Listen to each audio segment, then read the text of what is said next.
தமிழரின் பாரம்பரிய திருவிழாவை கொண்டாடுவோம் புத்தாடை பொங்கலோடு. The Chennai Silks. Let the celebrations begin.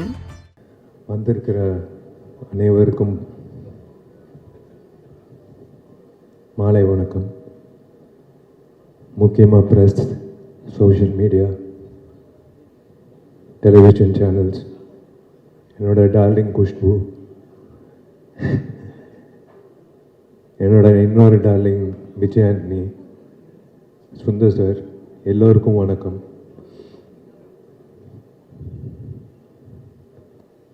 முக்கியமாக ஐ ஷுட் தேங்க் சார் சொன்ன மாதிரி ஜெமினி ஸ்டுடியோஸ் திரும்ப வரணும் இன் ஃபுல் ஃப்ளெஜ். ஏன்னா we are lacking production houses, to be very frank. உங்களை மாதிரி ஃபுல் ஃப்ளெஜ்டாக ஒரு டைரக்டருக்கு அந்த க்ரியேட்டிவ் ப்ரெசன்ஸ் கொடுக்குறது is something great. Hi DD. Hi sir, நீங்கள் பேசுங்க. அந்த சோஃபா வேறு ரீசன் இல்லை, நீங்கள் வாடகை பேசுங்க. சாரி டிஸ்டர்ப் பண்ணியிருந்தா. ஒரு இன்சிடென்ட் சொல்கிறேன்.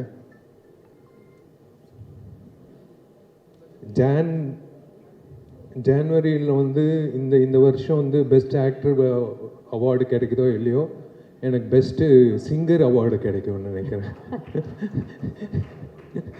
Thanks to Vijay Antony. ஏன்னா ஒரு காமெடி நடந்தது. இவங்க ரெண்டு பேர் சுந்தர் சாரும் விஜய் ஆண்டனி உள்ளே பேசிகிட்டு இருந்தாங்க. ஜி, இந்த பாட்டு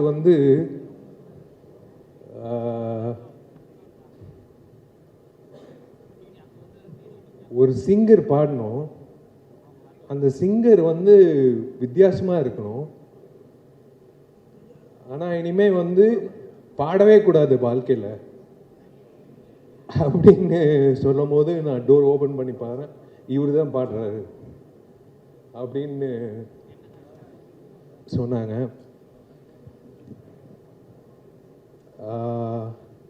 விஷால் சார், இந்த கதை சொல்லும்போது அவங்க ரெண்டு பேரையும் மேலே கூப்பிட்டுலாமா?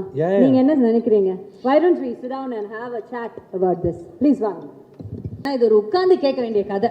ஏன்னா ஒரு சாதாரண சிங்கர் கிடையாது இல்லையா, ஒரு மகத்தான சிங்கர். ஏன்னா இந்த வைரல் சென்சேஷன் இதெல்லாம் இப்போ சார். ஆனா இந்த பாட்டு நீங்க அப்போ ரிலீஸ் பண்ணும்போது ஃபர்ஸ்ட் வைரல்ல வந்தவர் தான். இன்னைக்கு கூட வைரல் ஃபீவர்ல தான் வந்திருக்காரு. பாவம் ஜரடிக்குது சார். நான் சொல்றேன், இவங்க ரெண்டு பேர் பேசிக்கிட்டது எனக்கு தெரியாது. இனிமே அந்த சிங்கர் இனிமே பாடவே கூடாது அப்படின்னு சொல்லி கரெக்டா டோர் ஓபன் பண்றேன், இவர் தான் சிங்கர். இவ்வளவு நல்ல மனசு கூடிய இந்த ஃப்ரெண்ட் எப்படி இந்த முடிவுக்கு வந்தாருன்னு அவர்கிட்ட கேட்போம். ராஜா, எனக்கு ராஜா தான் தெரியும். விஜய் ஆண்டனி எனக்கு ராஜா தான் தெரியும். நாங்க காம்போசிஷன் ஹாஸ்டல் டேஸ்ல பண்ணிட்டோம். ராஜா கிட்ட ஒரு ஒரு சீன் சொல்லுவேன்,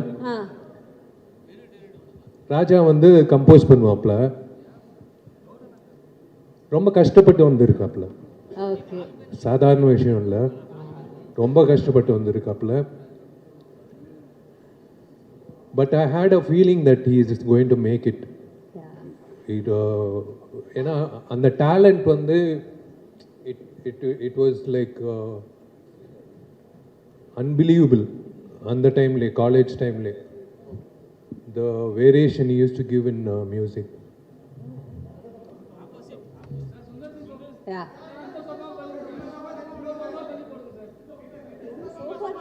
சோபாலே இவ்வளோ சண்டையா இருங்க வரேன்.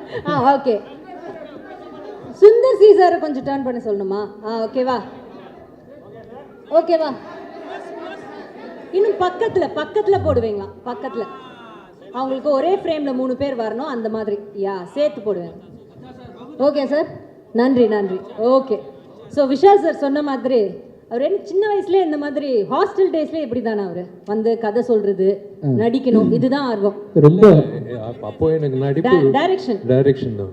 ஓகே, ஸோ அதனால தான் நானும் ராஜா ஒரு நாள் உட்காந்து ஹாஸ்டல் ரூமில் ஒரு ஒரு சீன் சொன்னேன். அதுக்கு வந்து கம்போசிஷன் பண்ணாப்புல. எனக்கு ஞாபகம் இருக்கான்னு தெரியல. Why don't you share about that? College படிக்கும்போது அவங்க அப்பாவோட படம் மகாபிரபு, ஐ லவ் இண்டியா அந்த மாதிரிலாம் ரிலீஸ் ஆச்சு. நான் வந்து திருநெல்வேலியிலேருந்து ஒன்றுமே தெரியாது எனக்கு சென்னையை பற்றி. பஞ்சம்புலைக்கு வந்த கதை தான். நம்ம வந்து பார்க்கும்போது இவர் எவ்வளோ பெரிய ஸ்டாரோட பையன். மகாபிரபு, ஐ லவ் இண்டியாலாம் அந்த டைமில் வந்து பெரிய படத்தில் ஒன்று. இப்போ தான் வந்து பார்த்தீங்கன்னா ரீசெண்ட் டேஸில் பெரிய பெரிய ப்ராஜெக்ட்லாம் வந்து. ஆமாம், அப்போவே ஐ லவ் இண்டியா, மகாபிரபுன்னு ஒரு டாப் மோஸ்ட் ரேங்கில் இருந்த ப்ரொடக்ஷன் கம்பெனியோட சன்னு. அப்வியஸ்லி வந்து நான் ஃபில்ம் நாலேஜ் நிறையா இருக்கும், ஆக்ட் பண்ண போகிறாரு தான் தெரியும். But the way he spoke to me, அந்த டைமில் நான் வந்து என்கிட்ட கலந்து பேசிக்கிட்டது அதெல்லாம் கீதா தான் வருவாங்க. ஆனால் ரொம்ப ரொம்ப ஹம்பிளான ஆள், ஆக்சுவலாக ரொம்ப ஹம்பிளான ஆள். ஹாஸ்டலுக்கு ரூமில் உட்காந்து என்னோட கம்போசிங் டியூன்லாம் சின்ன கீபோர்டு தான் வச்சுருப்பேன். இப்போ இருக்கக்கூடிய பெரிய கீபோர்ட்லாம் இருக்காது. என் வசதிக்கு ஒரு கீபோர்டு வாங்கி வச்சுக்கிட்டு சின்ன சின்னதாக தட்டி போட்டு காமிப்பேன். பட் அவர் வந்து அந்த டைமில் மகாபிரபு, ஐ லவ் இண்டியாவில் கம்போசிங் போய் உட்காந்து பார்த்துருந்துருப்பார். அதுக்கு முன்னாடி அப்போ நிறைய படம் ப்ரொடியூஸ் பண்ணியிருக்காங்களே விஷயம். ஸோ இவருக்கு வந்து மியூசிக் டைரக்டர்ஸ்னால் சாதாரண விஷயம் தான், பார்த்துருக்காங்க, காலங்காலமாக பார்த்தவங்க அவங்க. பட் நான் வந்து என்னோட டியூன் இந்த குட்டி கீபோர்டில் போட்டு காமிச்சிருக்கேன், என்கரேஜ் பண்ணியிருக்கிறாரு. நான் காலேஜ் காம்படிஷனில் கலந்துருக்கும் போது பின்னாடி இருந்து கிளாப் பண்ணுறதுலேருந்து இன்னும் வரைக்கும் நான் என்னை விட அதிகமாக நாங்கள் ஷேர் பண்ணிக்கிட்ட விஷயங்களை ஞாபகம் வச்சிருக்கிறாரு. அது மட்டும் இல்லை, அந்த வே ஹி ஹேண்டில் இல்லை இந்த ரிலேஷன்ஷிப் மதிக்கக்கூடிய ஆளாக வந்து ரொம்ப நாளாக இருந்தார். நான் மேரிலேருந்து பேசின மாதிரி நான் படம் ரிலீஸ் பண்ணும்போது சினிமாவில் உள்ள வெறும் திறமை மட்டும் இல்லை, சினிமாவுக்குள்ள பல லேயர்ஸ் இருக்குது, அது வணிகம் இருக்குது. அந்த வணிகத்தை வந்து தொழில்ன்றது ஒரு போர் தான். ஆக்சுவலாக லாபம் தான் தொழில்ன்றது. எல்லா தொழிலும் நீங்கள் எந்த தொழிலை எடுத்துக்கிட்டாலும் அது போர் தான். ஜெயிக்கிறவன் வந்து காசு சம்பாதிக்கிறான், ஒருத்தன் லூஸ் பண்ணுவான், ஒருத்தன் ஜெயிப்பான். இதுதான் வந்து நீதி. ஆமாம், இந்த சினிமா தொழில் வந்து பயங்கரமாக இருக்கும். இதை வந்து டாக்டர் விஷயங்களில் வந்து 4-5 டிகிரி படித்த பிறகு தான் MBBS ஆக முடியும், MD ஆக முடியும். அப்புறம் ஒவ்வொரு விஷயத்துக்கும் ஒரு புரோட்டோகால் இருக்கு இல்லையா, ஒரு ஃபார்முலா இருக்கு. ஆமாம், சினிமாவில் வந்து யார் வேணா இருப்பாங்க, யார் ஒர்த்து இல்லைன்னே கம்ப்ளீட்டாக தெரியாது. நிறைய பேர் உள்ளே நுழைஞ்சு பெண்கள் ஏமாந்து ப்ரொடியூசர்ஸ் காசை போட்டு நிறைய படங்கள் நின்று வந்து என்னென்னமோ நடக்கக்கூடிய ஒரு இண்டஸ்ட்ரியில் நான் வந்து ஒரு ஆர்வப்பாளராக நான் வந்து முதல் படத்தை நடிக்க போகிறேன்னு சொல்கிறேன். அப்போவே அந்த டைமில் தான் சார் கூடலாம் நான் அந்த மாதகஜராஜா ஒர்க் பண்ணுறேன். சாருக்கெலாம் நிறைய போட்டு காமிச்சிருக்கேன், சுந்தர் சி சார் நிறையா பேஸ் பண்ணியிருக்காங்க. அந்த விதத்தில் வந்து பயங்கரமான ஒரு இந்த பாருங்கள், இந்த அளவுக்கு ப்ரொடக்ஷன் குவாலிட்டியில் நடிக்கக்கூடிய அளவுக்கு பொட்டன்ஷியலான பிஸ்னஸ் வேல்யூ உள்ள ஹீரோவாக இருந்த விஷால் படத்துக்கு முன்னாடியே கூப்பிட்டு, ராஜா எதுவும் ப்ராப்ளமா, எதுனாலும் சொல்லுங்கள் அப்பப்போ கூப்பிட்டு நான் கேட்க முடியல, எனக்கு எந்த அட்வைஸ் கேட்கணும்னு தெரியல. எனக்கு சினிமா தெரிஞ்சதுன்னு அட்வைஸ் கேட்க தெரியும், ஒன்றுமே தெரியல. கண்ணை மூட்டு நான் பாட்டுக்கு போகிறேன். அவராக கூப்பிட்டு ராஜா இது வேணா சொல்லுங்கள், ராஜா இது வேணா சொல்லுங்கன்ற மாதிரி பயங்கரமாக வந்து வாலண்டியர் பண்ணி கைட் பண்ண ட்ரை பண்ணாருன்றது வந்து என்னால் இன்னும் மறக்க முடியாத சம்பவமாக இருக்குது. அப்புறம் நிறைய விஷயங்கள் அவர் தொடர்ச்சியாக என்ன இண்டஸ்ட்ரியில் பண்ணிகிட்டு இருக்காருன்னு பார்க்குறோம் இல்லையா. ரொம்ப போல்டானவர், மனசில் பட்டதை செய்யக்கூடியவர், மனசில் பட்டதை பேசுறது செய்கிறது அப்படின்ற எத்தனை பேர் டிப்ளமேட்டிக்காக போய் தான் நான் பழகிருக்கிறோம் இல்லையா. ஸோ அதனால் பல விஷயங்களை அவரை நான் ஃபாலோ பண்ணி பார்த்துட்ருக்கேன். இது எனக்கு ஒரு குறையாகவே இருந்துச்சு தான். ஸோ அதில் வந்து நானும் சுந்தர் சி சாரும் பேசிகிட்டு இருக்கும்போது நானும் சுந்தர் சாரும் கம்போஸ் பண்ணுற ஸ்டைலில் வந்து ஒரு ப்ரொஃபஷனலிசம், இது அது ரொம்ப தெய்வீகமாலாம் இருக்காது.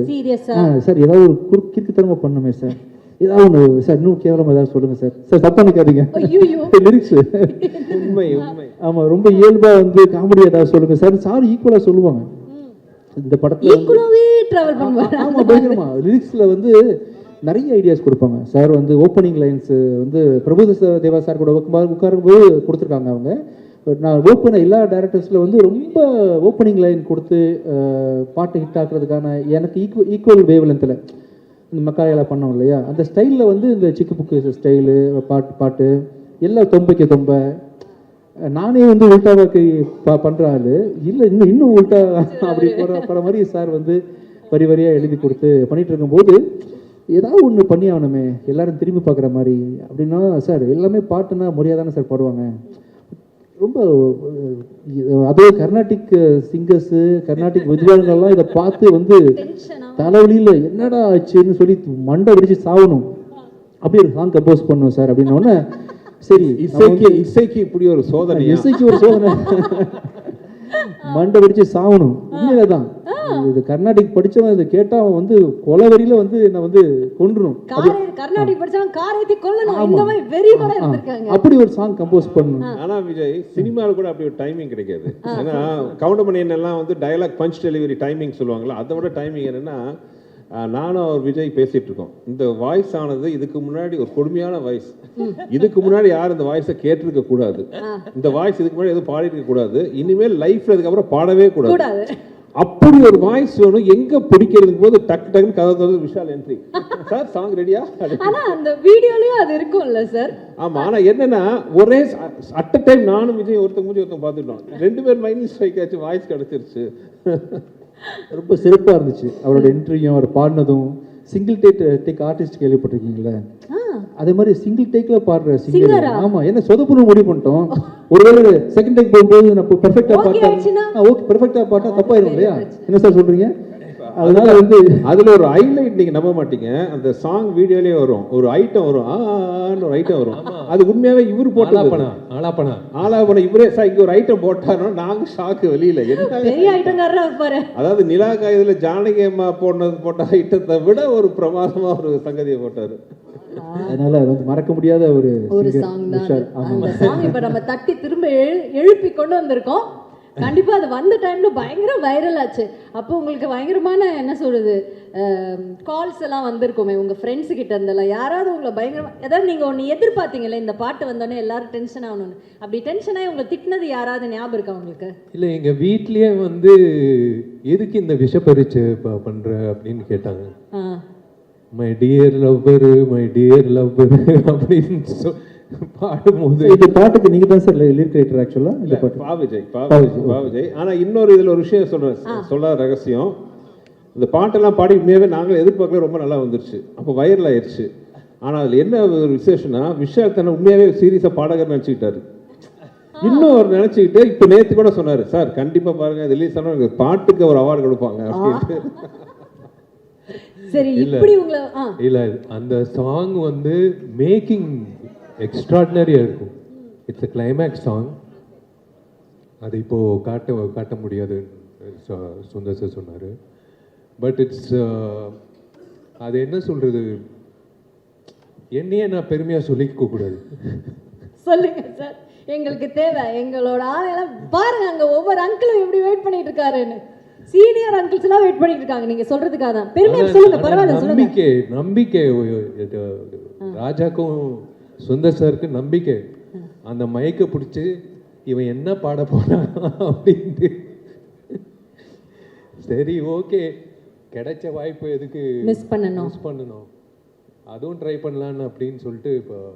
சரி ஓகே, இப்போ உங்களுக்கு சார் இதுதான் நீங்க விஷால் சாரோட பண்ற ஃபர்ஸ்ட் படம் இல்ல? இதுதான் ஃபர்ஸ்ட் மூவி. சோ அதுக்கு முன்னாடி உங்களுக்கு பழக்கம் இருந்ததா விஷால் சார்? இல்ல, அதுவே ஒரு சின்ன ஒரு கதை. எனக்கு விஷாலுக்கு பழக்கம் இல்லை. பட் விஷால் அண்ட் குஷ் வந்து ரொம்ப நல்ல ஃப்ரெண்ட்ஸ். 2 பேருமே ரொம்ப ஒரு நல்ல திக் ஃப்ரெண்ட்ஸ். அப்போது ஒரு தடவை வந்து பட் இது அவங்க ஃப்ரெண்ட்ஷிப் தானே ஒழிய எனக்கு விஷாலுக்கும் டைரெக்டாக பழக்கம் இல்லை. அப்போ ஒரு ப்ராஜெக்ட் பண்ணலான்ட்டு ஒரு ஸ்கிரிப்ட் ஒன்று, இது வேறு ஸ்கிரிப்ட் ஆக்சுவலாக, அதுக்காக பேசலான்ட்டு விஷால் வந்து த்ரூ அவர் ப்ரொடக்ஷன் சைட்லேருந்து கான்டாக்ட் பண்ணிவிட்டு ஒரு டைம் ஃபிக்ஸ் பண்ணோம் மீட் பண்ணுறதுக்கு. இப்போ நானும் என்னோட அசிஸ்டன்ட் ஒருத்தரும் ரைட்டரும் போகிறோம். விஷால் பார்க்க போகும்போது ஒரு 3 மணிக்கு அப்பாயின்மெண்ட்டு, ஒரு 2:55 பக்கமாக வீட்டு நெருங்க போயிட்டுருக்கோம். பார்த்து எதிரில் எங்களை கிராஸ் பண்ணி ஒரு கார் போகுது. விஷால் உட்காந்து போயிட்டுருக்காரு. இதை நான் கார் ஓட்டிட்டு இருக்கேன். என் அசிஸ்டன்ட் பார்த்துட்டார், சார் அவர் என்ன சார் போயிட்டுருக்காரு, கிராஸ் ஆப்போசிட்டில் போகிறாரு. நான் விளையாட்டாக சொன்னவர், நான் வரவும் பார்த்து பயந்துட்டு போகிறாப்பிலையோ அப்படின்ட்டு, விஷால் இல்லைப்பா, விஷால் மாதிரி யாராவது பார்த்துட்டோம், அதான் 3 மணிக்கு நம்மளை வர சொல்லியிருக்காரு அப்படின்ட்டு ஆஃபீஸ் போனால் அங்கே இல்லை சார் வெளியில் போயிட்டாரு மாதிரி சொன்னோன்னே எனக்கு சுருன்னு ஆயிடுச்சு. என்ன இது 3 மணிக்கு வர சொல்லி 3 மணிக்கு போயிட்டோம், அங்கே காணோன்னே சுருன்னு ஆயிடுச்சு. நான் கிளம்பி வந்துட்டேன். அதுக்கப்புறம் பயங்கர நைட்டு குஷ்டம் வந்து சொல்கிறேன், என்ன உன் ஃப்ரெண்டு அப்பாயின்மெண்ட்னா கரெக்டாக இல்லாமல் கிளம்பி போயிட்டாப்புல. இல்லை குஷ் அப்பாயின்மெண்ட் கொடுத்துட்டு கிளம்பி போயிட்டாரு, இதெல்லாம் ஒரு ஃப்ரெண்ட் அவனுக்கு அப்படின்னு. இல்லைங்க விஷால் அப்படியெல்லாம் இல்லை, நான் பேசுகிறேன் அப்படின்னு. அதெல்லாம் ஒன்றும் பேச வேண்டாம், நீ எதுக்கு பேசுகிற அப்படின்னு அதோட கட்ட. அதுக்கப்புறம் விஷால் கூட எந்த வித டச்சும் கிடையாது எனக்கு. இது நடந்து ஒரு 2 மாதம் பக்கமாக ஆயிடுச்சு. ஆனதுக்கப்புறம் ஒரு ஃபங்க்ஷன், ஒரு காமன் ஒரு ஃபங்க்ஷன், இன்னும் கரெக்டாக சொல்ல போனோன்னா அது வந்து அம்மா எம்என் ராஜம்மாவோட ஏதோ அவங்களோட சம்மந்தப்பட்ட ஒரு ஃபங்க்ஷன். அந்த ஃபங்க்ஷனில் பார்த்தீங்கன்னா நாங்கள்லாம் பேசிட்டு இருக்கோம், பார்த்தா விஷால் என்ட்ரி. எனக்கு சுருணாது, யார் முகத்தை காலம்பூரா பார்க்கக்கூடாதுன்னு நினைச்சோமோ அந்த முகம் எடுத்தோமோ, ஆமாம் அந்த முகம் நிற்குதுன்ட்டு நான் முகத்தை தூக்கிட்டு அந்த பக்கம் போயிட்டேன். சரி, விஷால் வந்து ஃபங்க்ஷன் அட்டன் பண்ணிட்டு போயிடுவாருன்னா it's such a nice soul. அந்த மாதிரி இந்த மாதிரிலாம் தங்கமான கேரக்டர் பார்க்க ரொம்ப அபூர்வம். ஃபங்க்ஷன் வந்தவர் தூரத்தில் என்னை பார்த்தோன்னே அத்தனை கூட்டத்தில் நடுவில் பூந்துக்கு வந்து நேராக கையை பிடிச்சி சொன்ன ஃபஸ்ட்டு வார்த்தை சாரி. அன்றைக்கி ஆக்சுவலாக ஒரு மெடிக்கல் எமர்ஜென்சி அவங்களோட சம்மந்தப்பட்ட ஒரு இடத்துல, அதுக்காக அர்ஜென்ட்டாக கிளம்பி போயிட்டார். அதுக்கப்புறம் காண்டாக்ட் பண்ண ட்ரை பண்ணார், காண்டாக்ட் பண்ண முடியலைங்கிற விஷயம். சார் சாரி சார், நீங்கள் எப்போ சொல்லுங்கள், நான் வந்து உங்களை மீட் பண்ணுறேன் அப்படின்னாரு. அன்றைக்கி ஆரம்பித்த நட்பு தான், அன்றைக்கி ஆரம்பித்த நட்பு. அதில் அந்த மீட்டிங்க்கு அப்புறம் அப்படியே பழகும் போது தெரிஞ்சது என்ன ஒரு நல்ல ஒரு சோல் அப்படின்னு. அதாவது எத்தனையோ ஹீரோ கூட ஒர்க் பண்ணியிருக்கேன். கார்த்திக் சாரை எப்பவுமே என்னோட அண்ணன் சொல்லுவேன். நான் நடித்த ஹீரோவில் வந்து கார்த்திக் சார் வந்து என்னோட அண்ணன்னா, என்னோட தம்பி வந்து விஷால். அதுக்கப்புறம் ஆரம்பித்த நட்பு இந்த நிமிஷம் வரைக்கும் தொடருது. ஸோ ஒரு சண்டைன்னு சொல்ல நான் நினச்சிக்கிட்டேன் அப்படின்ட்டு அப்படிதான் ஆரம்பிச்சோம். ஆனா இன்னைக்கு குடும்பத்துல ஒருத்தர் மாதிரி தான், உங்க பிள்ளைங்கள் கூட ஒரு அன்பான ஒரு மாமா தான் அவர், இல்ல விஷால் மாமா தான். ஸோ விஷால் சார், உங்களுக்கு வந்து ஞாபகம் இருக்கா அவரோட ஏற்பட்ட அந்த நட்பு, அதை பத்தி ஏதாவது யூ வாண்ட் டு ஷேர்? இல்லை, எனக்கு கொஷு வந்து என்னோட க்ளோஸ் ஃப்ரெண்டு சுந்தர் சார் வந்து ஃபஸ்ட்டு கதை சொல்லும்போது ஒரு டவுட்டில் தான் கேட்டேன். வேறு கதை சொன்னீங்களே, வேறு கதை சொன்னீங்க. அதுக்கப்புறம் வந்து அப்படியே கண்டினியூ ஆச்சு, இதோ வந்துடுச்சு. ஆமாம், இவ்வளோ நேரம் உங்களை பற்றி தான் பேசிட்டு இருந்தோம்.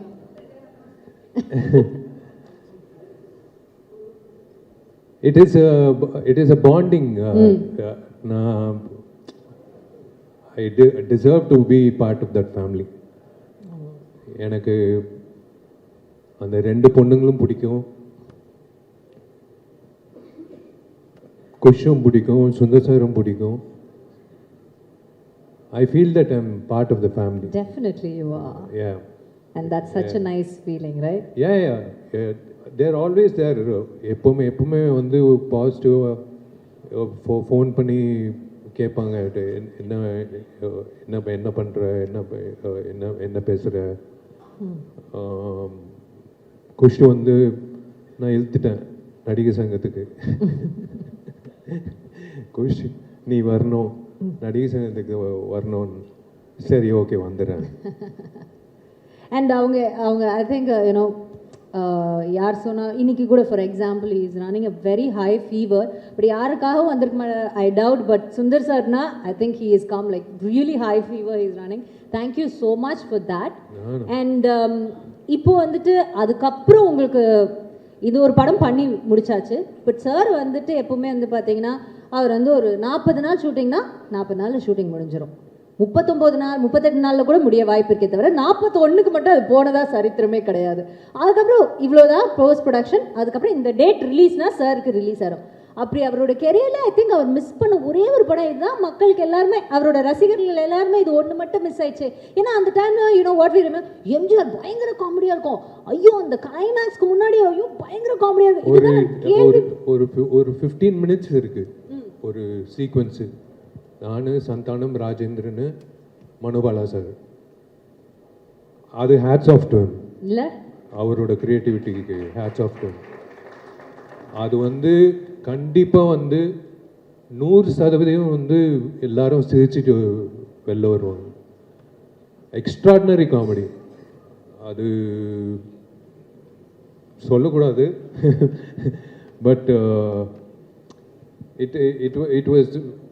it is a wonderful journey working with him. அதுக்கப்புறம் அவ்வளோ படம் பண்ணிட்டீங்க, யூனோ. அதுக்கப்புறம் நீங்கள் 2 படம் பண்ணீங்க, யூனோ. அண்ட் நீங்கள் சார், சந்தானம் சார் காம்பினேஷன். ஆக்சுவலாக இந்த படத்தில் அது ஒரு சந்தோஷமான விஷயம். ஏன்னா ஆக்சுவலாக இந்த மதகஜராஜா டைட்டில் நாங்கள் வச்சது வந்து ஆக்சுவலாக வேறு ஸ்கிரிப்ட். அது ஓகே. ஆக்சுவலாக ஒரிஜினல் நாங்கள் ஆரம்பித்த படம் வேறு, பட் அது கொஞ்சம் டஃப்பான ஸ்கிரிப்ட். அது ஹீரோ வந்து 3 கேரக்டர் அப்படின்னு ஆரம்பித்தோம். அதுக்கப்புறம் தான் படம் கொஞ்சம் ஷூட்டிங்க்கு கொஞ்சம் முன்னாடி தான் வந்து இந்த ஸ்கிரிப்ட் பண்ணலாம், அதோட இது நல்ல கமர்ஷியல் என்டர்டெய்னராக இருக்கும்ட்டு நானும் இங்கே வெங்கட் 2 பேர் இப்போ இந்த காமெடியெல்லாம் சொல்கிறீங்க பார்த்தீங்களா, உட்காந்து மண்டையை பிச்சுக்கிட்டு உருட்டி அதுன்ட்டு என்ன ஒரு நல்ல ஒரு இன்ட்ரெஸ்டிங்கான விஷயம் அபவுட் மதகஜராஜன்னா இப்போ பிஸியான ஹீரோவாக இருக்கிற சந்தானம் அது இது என்னது சொல்கிறது விண்டேஜ் சந்தானம் இருக்கார் பார்த்தீங்களா யூமா ஒரு பேரலாம் படம் ஃபுல்லாக அதுக்கு முன்னாடி வந்து சந்தானம் எங்கட வந்து கலகலப்பு பண்ணார் தீயா வேலை சென்குமார் உண்மையை சொல்ல போனால் அந்த 2 படத்துலையும் பார்த்தா 5 நாள் தான் ஒர்க் பண்ணியிருந்தார் கலகலப்பில் ஒரு 5 days தீயா வேலை சென்குமாரில் 6 days தான் நிஜமா குமாரா இப்ப கூட அந்த காமெடி அப்படியே ஃபிளாஷ் ஆகுது யுவன் சங்கர் ராஜா அப்படிம்பாரு நான் கருப்பு ராஜாவா ஆமா நாகூர் பிரியாணி உளுந்தூர்பேட்டை நாய்க்கு தான் அது பாருங்க இப்போ ஆமா பட் இந்த படத்துல பாத்தீங்கன்னா சந்தானம் த்ரோட்டா இஸ் அப்ப இதுக்கு அப்புறம் தான் அரண்மனை பண்ணீங்களா சார் இதுக்கப்புறம் அரண்மனை ஓகே அதுலயும் அவர் த்ரோட்டா பாரு ஓகே ஓகே சோ அந்த விண்டேஜ் சந்தானம் அப்புறம் விண்டேஜ் விஜய் ஏன்னா விண்டேஜ் விஜய் அவர் இந்த மாஸ் சாங் பார்க்கும்போது எனக்கு வைத்தறிச்சா இருக்கு என்ன இந்த சாங்லாம் இந்த மாதிரி பாருங்க கண்டிப்பா சார் கேட்கும் போது இன்னொன்று அவரோட மியூசிக் மட்டும் இல்ல அவரோட வாய்ஸ் பேக்ரவுண்ட் அந்த வாய்ஸ் அந்த கடைசி தொம்மை சாங் அவரோட வாய்ஸ் அந்த ஐ எனர்ஜி அந்த எனர்ஜியில பார்த்து தான் விஷால் ஆடின டான்ஸ் பாருங்க என்ன எனர்ஜெட்டிக்கா இருக்கும் விஷாலே பார்த்து ஆச்சரியமா பார்க்குறேன் என்ன நான் இந்த ஆட்டம் ஆடி இருக்கேன் உண்மையிலேயே எனக்கே ஞாபகம் இல்லை vintage Santhanam vintage Vijay luckily பார்த்தீங்கன்னா எல்லாரும் இப்போ வந்து அதோட ஒரு படி மேலே இன்னும் நல்லா சந்தோஷமா இருக்கும் so it's like looking back at our college days நான் காலேஜ் போல லுக்கிங் பேக் அவர் ஸ்கூல் டேஸ்னால சார் ஆக்சுவலி இன்னொரு விஷயம் கூட சொல்லணும் இந்த இடத்துல 2 ஹீரோயின்ஸ் இப்போ அவங்க ஹீரோயின்ஸா நடிச்சிருக்க இவ்ளோ நாட்ல அப்புறம் there also you know an higher level they still in the current they are doing so well அதையும் நம்ம கண்டிப்பா we have to mention at this point நினைக்கிறேன் அதான் ஊட்டியில குறிஞ்சி பூ வந்து 12 வருஷத்துக்கு ஒரு வாட்டி பூக்கும் அந்த மாதிரி வந்து மதகஜராஜா வந்து 12 வருஷம் கழிச்சு அப்படியே ஃப்ரெஷ்ஷாக இருக்கும். ஆமா, பழைய படம் மாதிரியே இருக்காது. நீங்க பார்த்துருக்கீங்க. கண்டிப்பா when we saw that we felt that I have to thank Richard and Srikanth sir. Richard வந்து தமிழரின் பாரம்பரிய திருவிழாவை கொண்டாடுவோம் புத்தாடை பொங்கலோடு. The Chennai Silks. Let the celebrations begin.